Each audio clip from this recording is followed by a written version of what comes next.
नमस्कार दोस्तों, जैसे कि आप लोगों को पता है कि नेपाल में अभी एक प्लेन क्रैश हुआ है। इसके बारे में आप लोगों ने न्यूज़ में ज़रूर सुना होगा। साथ ही साथ आप लोगों ने ब्लैक बॉक्स के बारे में भी सुना होगा कि ब्लैक बॉक्स के मिलने के बाद ही कुछ क्लियर होगा कि आखिर ये एक्सीडेंट कैसे हुआ और इसकी क्या वजह हो सकती है।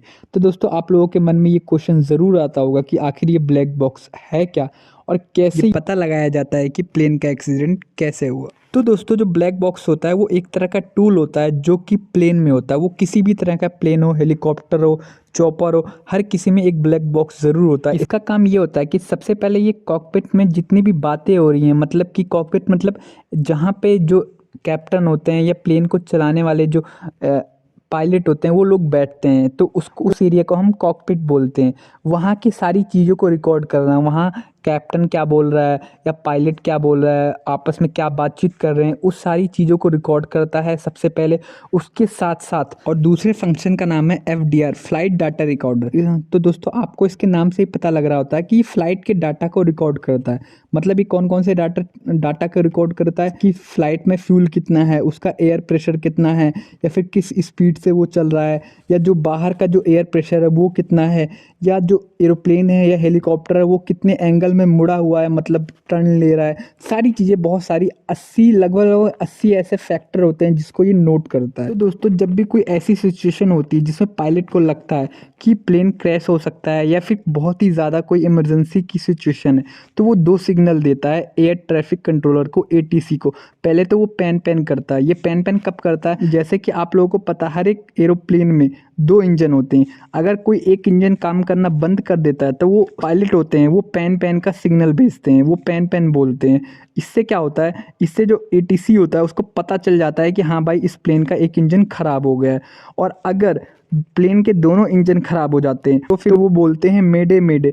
इससे जो एटीसी होता है उसको पता चल जाता है कि इस प्लेन के दोनों इंजन खराब हो गए। और अगर एटीसी को ये सिग्नल नहीं पहुंच पा रहा है या फिर एटीसी से बात नहीं हो पा रही है, तो ये जो सारी चीज़ें हैं वो सीवीआर में रिकॉर्ड हो जाती हैं, कॉकपिट वॉइस रिकॉर्डर में, जो कि जिसको हम ब्लैक बॉक्स कहते हैं। तो दोस्तों, जो ब्लैक बॉक्स होता है वो दो चीज़ों से मिलकर बना होता है, एक सीवीआर और एक एफडीआर।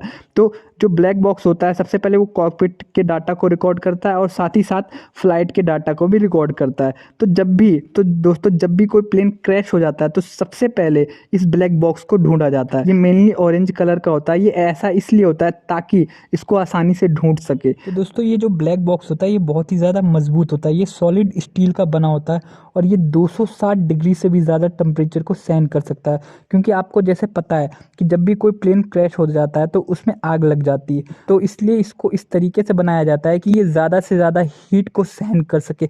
साथ ही साथ अगर ये पानी में गिर जाता है तो भी इसमें 30 दिन तक चलने के लिए एक ऐसी बैटरी दी हुई होती है, एक ऐसा पावर सप्लाई दिया होता है जिसके थ्रू ये 30 दिन तक सिग्नल प्रोड्यूस करता रहता है, सिग्नल जनरेट करता रहता है, ताकि इसको, इस बॉक्स को आसानी से ढूंढा जा सके। और इसके साथ ही साथ इसको इतना ज़्यादा मजबूत बनाया जाता है कि ये 2.5 टन से भी ज़्यादा प्रेशर को सहन कर सकता है। क्योंकि कभी कभी ऐसा हो सकता है कि क्रैश के बाद जो सारा प्लेन है उसका सारा वजन इस ब्लैक बॉक्स के ऊपर आ जाए।